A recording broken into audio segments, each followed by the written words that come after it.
Buntis ka?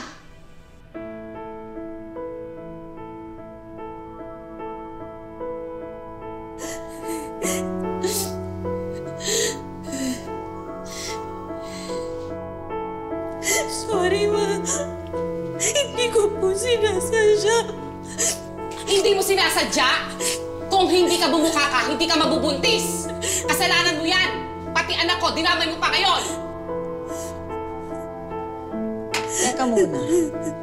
Kung makapagsalita ka, parang akala mo naman na anak ko lang pwedeng gumawa nung mag-isa?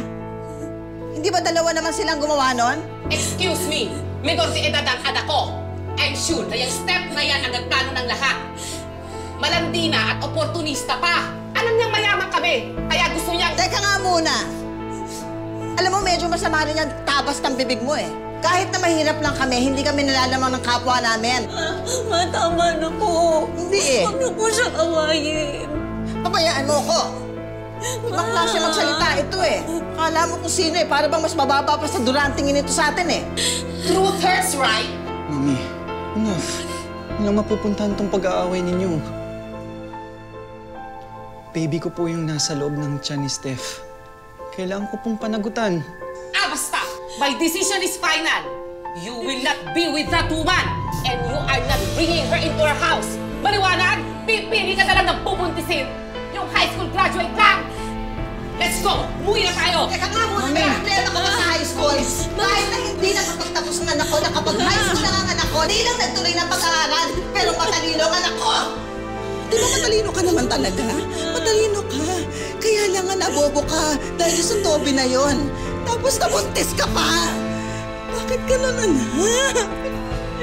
Sorry, Ma. Sorry. Sorry. Nang mabuntis siya ni Toby, hindi na nagpatuloy ng pag-aaral si Stephanie. Parehong tutol ang mga magulang sa kanilang relasyon. Kaya nagdesisyon sila na... Kaya pa ba natin ituloy itong pagtatana natin? Kasi kung kani-kanino na tayo nakikitira eh.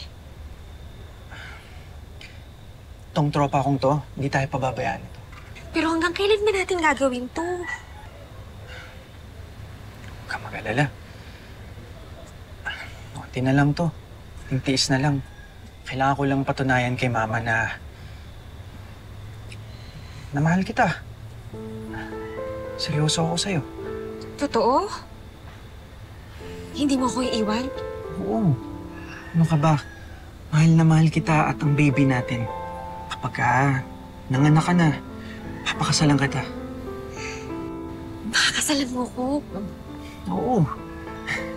Sa ngayon, hindi naman tayo matitiis ni Mami. Meantime, dito na muna tayo sa tropa ko. Tsaka welcome naman tayo dito eh. Nakausap niya na yung Mami niya. Anong dito titira?